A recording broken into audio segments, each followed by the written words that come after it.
Welcome to Old Testament in a Year. Day 187. 2 Chronicles 7. When Solomon finished praying, fire flashed down from heaven and burned up the burnt offerings and sacrifices, and the glorious presence of the Lord filled the temple. The priests could not enter the temple of the Lord because the glorious presence of the Lord filled it. When all the people of Israel saw the fire coming down and the glorious presence of the Lord filling the temple, they fell face down on the ground and worshipped and praised the Lord, saying, "He is good. His faithful love endures forever." Then the king and all the people offered sacrifices to the Lord. King Solomon offered a sacrifice of 22,000 cattle and 120,000 sheep and goats. And so the king and all the people dedicated the temple of God. The priests took their assigned positions, and so did the Levites, who were singing, "His faithful love endures forever." They accompanied the singing with music from the instruments King David had made for praising the Lord. Across from the Levites, the priests blew the trumpets, while all Israel stood. Solomon then consecrated the central area of the courtyard in front of the Lord's temple. He offered burnt offerings and the fat of peace offerings there, because the bronze altar he had built could not hold all the burnt offerings, grain offerings, and sacrificial fat. For the next 7 days, Solomon and all Israel celebrated the Festival of Shelters. A large congregation had gathered from as far away as Lebo Hamath in the north, and the brook of Egypt in the south. On the 8th day, they had a closing ceremony, for they had celebrated the dedication of the altar for 7 days, and the Festival of Shelters for 7 days. Then, at the end of the celebration, Solomon sent the people home.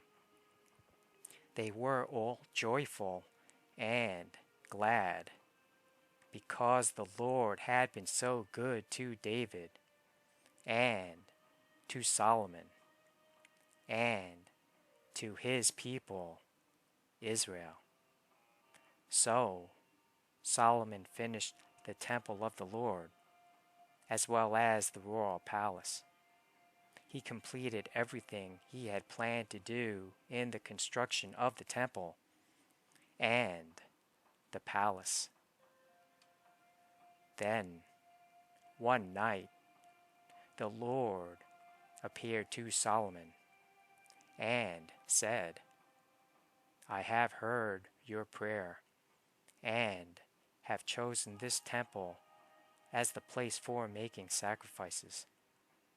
At times, I might shut up the heavens so that no rain falls, or command grasshoppers to devour your crops, or send plagues among you. Then, if my people who are called by my name will humble themselves and pray and seek my face and turn from their wicked ways, I will hear from heaven and will forgive their sins and restore their land." my eyes will be open, and my ears attentive to every prayer made in this place. For I have chosen this temple, and set it apart to be holy, a place where my name will be honored forever. I will always watch over it, for it is dear to my heart. As for you, if you faithfully follow me as David, your father, did, obeying all my commands, decrees, and regulations, then I will establish the throne of your dynasty. For I made this covenant with your father, David, when I said, one of your descendants will always rule over Israel.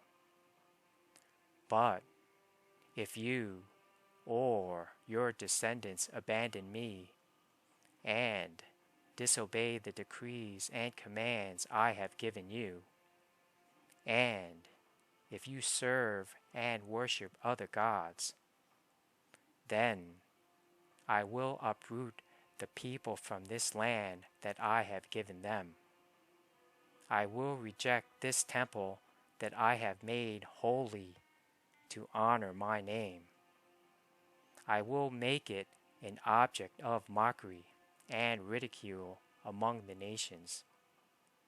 And though this temple is impressive now, all who pass by will be appalled. They will ask, why did the Lord do such terrible things to this land and to this temple? And the answer will be, because his people abandoned the Lord, the God of their ancestors, who brought them out of Egypt, and they worshipped other gods instead and bowed down to them.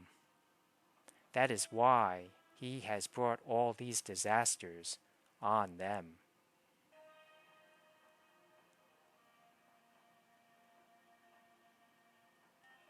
Second Chronicles 8.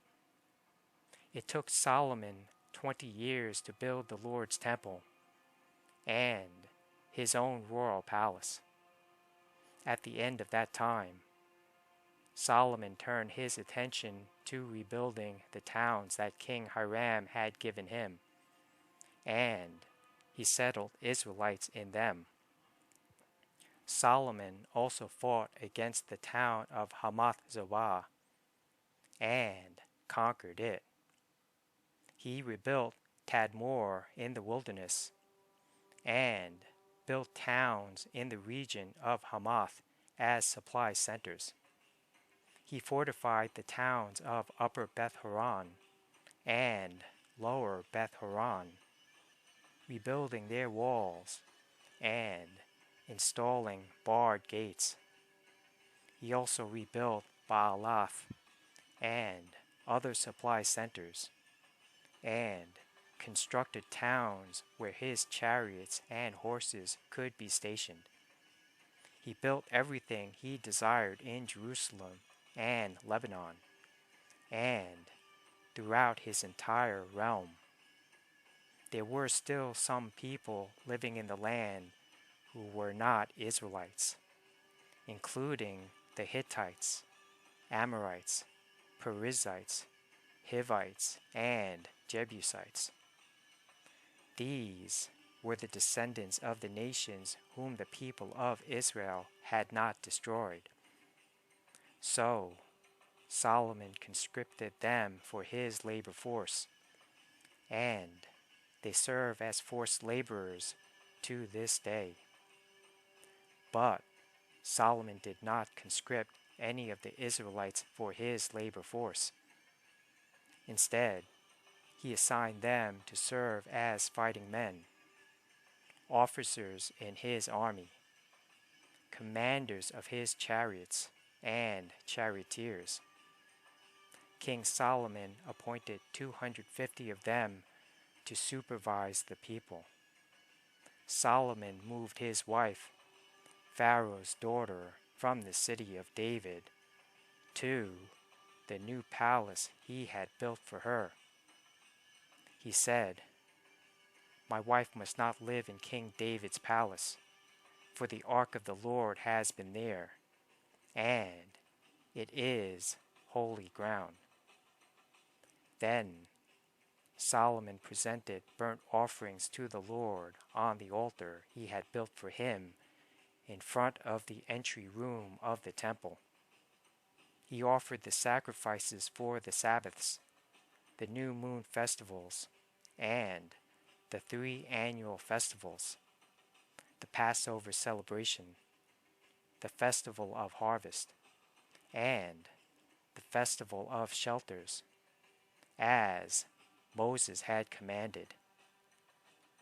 In assigning the priests to their duties, Solomon followed the regulations of his father, David. He also assigned the Levites to lead the people in praise and to assist the priests in their daily duties.